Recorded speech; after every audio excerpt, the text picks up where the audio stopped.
Right now, in this exact microsecond, you are alive. But where is your mind? Is it rewinding a conversation from yesterday? Is it fast-forwarding to a bill you have to pay tomorrow, or an anxiety-inducing scenario about your future?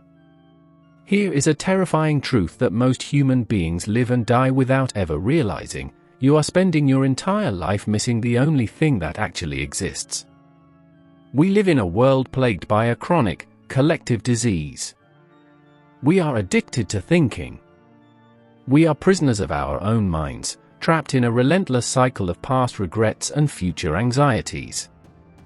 We look at the clock, we chase the next hour, the next day, the next achievement, believing that happiness is just around the corner. But Eckhart Tolle, in his masterpiece The Power of Now, delivers a radical, life-altering wake-up call: the future is an illusion. The past is a memory trace. The only thing you ever truly possess is this exact, unchanging, eternal moment, the now. If you are tired of the constant chatter in your head, if you are exhausted by stress, anxiety, and the feeling that you are just surviving rather than living, this video is the turning point.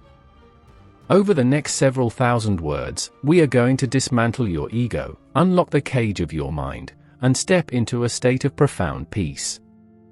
Turn off your distractions. Take a deep breath. Let's enter the now. Chapter 1: You are not your mind. Let us begin with a fundamental question. Who are you? If someone asks you this, you might give them your name, your profession, your history, or your achievements. You might say, "I am a teacher, I am an anxious person," or "I am someone who has suffered a lot."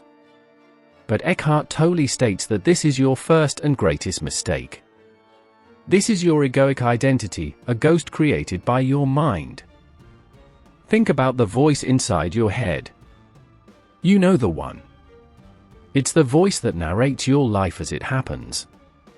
It judges, criticizes, complains, likes, dislikes, and compares. It says, "You shouldn't have said that, they don't like you, what if things go wrong tomorrow?" Most people hear this voice and completely identify with it. They think, because I am thinking this, this voice must be me. This is the ultimate illusion. Tolle shares a beautiful metaphor. Imagine a beggar who has been sitting on an old wooden box for 30 years. One day, a stranger walks by. The beggar holds out his baseball cap, asking for spare change. The stranger says, "I have nothing to give you," but then asks, "What is that box you're sitting on?" The beggar replies, "Nothing. Just an old box. I've been sitting on it for as long as I can remember." The stranger insists, "Have you ever looked inside?" The beggar pries open the lid, and to his utter astonishment, he finds that the box is filled with gold. The core truth: you are that beggar. You are begging the world for scraps of validation, love, and security, completely unaware that you are sitting on a goldmine of absolute peace and joy. That goldmine is the realization that you are not the voice in your head. You are the one who hears the voice. When you realize this, a profound shift occurs. You transition from being the thinker to becoming the observer. The next time your mind starts racing with anxious thoughts, do not try to stop them. Do not fight them. Simply watch them. Say to yourself, look at my mind being anxious again." The moment you observe your thoughts, you are no longer trapped by them. You have created a gap of consciousness. In that gap lies freedom. Chapter 2: The Origin of Fear and Suffering. Why do we suffer so much? Why is the human condition so defined by undercurrents of fear, unease, and discontent? According to Tolle, all psychological suffering is self-created. It is rooted in two fundamental delusions: our obsession with the past and our fixation on the future. Let's break this down. Where does regret, guilt, sadness, resentment, and bitterness come from? They come from too much past and not enough presence. You are looking back at things that cannot be changed, wishing they were different. Where does anxiety, stress, worry, dread, and fear come from? They come from too much future and not enough presence. You are projecting your mind into a hypothetical moment that does not exist, trying to solve a problem that hasn't happened yet. Think about fear. What are you actually afraid of right now? If you look at this very second, are you in immediate physical danger? Usually, the answer is no. You are afraid of what might happen in the next hour, next week, or next year. You are afraid of a mental concept. The mind loves the past and the future because the mind cannot exist without them. The mind needs a history to give you an identity, and it needs a future to promise you fulfillment. The mind tells you, once you get that job, once you buy that house, once you find that partner, then you will be happy. But notice what happens when you achieve those things. The joy lasts for a day, a week, maybe a month. Then, the mind resets itself. It creates a new target, a new future, and the cycle of craving and anxiety starts all over again. The mind is a wonderful instrument if used correctly.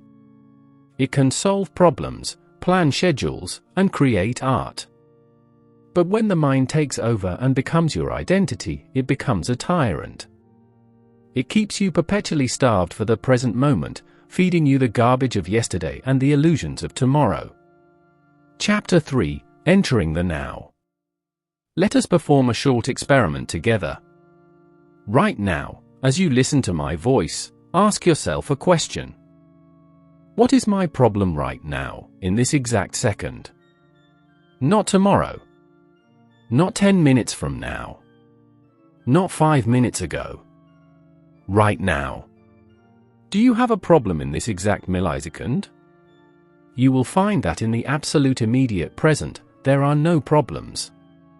There is only a situation to be dealt with, or a situation to be accepted.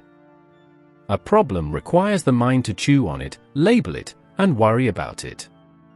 The present moment requires action, presence, or surrender.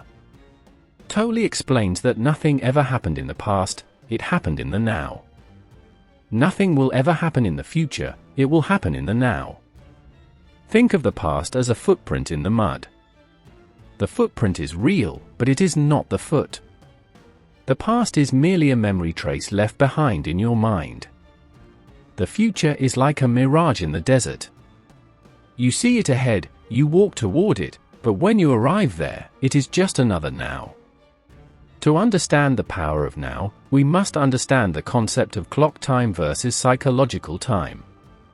When you live in psychological time, you treat the present moment as an obstacle to be overcome, or as a stepping stone to get to somewhere better. You are essentially saying to life, you are not good enough right now. I am waiting for something better. Can you see the insanity in this? You are rejecting the only life you actually have. Chapter 4: Mind Strategies for Avoiding the Now. The ego is incredibly clever. It does not want to die, and because it feeds on thinking, it will do everything in its power to stop you from entering the now. It uses specific strategies to keep you unconscious. Let's look at the 3 most common strategies so you can catch your mind in the act. Strategy 1: Complaining and resentment. Complaining is one of the ego's favorite tools to strengthen itself. When you complain, you are making yourself right and someone or something else wrong. Whether you complain out loud or in your head, you are creating a sense of superiority that feeds the ego. Complaining is always a non-acceptance of what is. It carries a heavy, negative energy. When you complain, you turn yourself into a victim. Tolle offers 3 choices when you find yourself in an undesirable situation. Change the situation. Leave the situation. Accept it completely. Anything else is madness. If you cannot change it or leave it, accept it. Complaining is an act of inner violence against the reality of the moment. Strategy 2: Anxiety and the what-if game. The mind loves to play the prophet. It looks into the future and conjures up worst-case scenarios. What if I lose my money? What if they leave me? What if I fail? Tolle points out that you can never cope with the future because it doesn't exist yet. You can only cope with the present moment. You have the strength to handle whatever happens right now, but you do not have the strength to handle 1,000 imagined futures simultaneously. Give up the burden of the future. Strategy 3: Waiting as a state of mind. Are you a professional waiter? Not someone who serves food, but someone who spends their life waiting. Waiting for the weekend. Waiting for vacation. Waiting for the kids to grow up. Waiting for a better job. Waiting to make money. Waiting to become enlightened. There is a big difference between waiting as a practical tool, waiting for a bus, and waiting as a state of mind. When you wait as a state of mind, you are looking at the present as an annoying barrier keeping you from your true life. Look closely at your life. Are you treating your daily routines, washing dishes, driving to work, walking through a grocery store, as chores to rush through? If so, you are wasting large portions of your existence.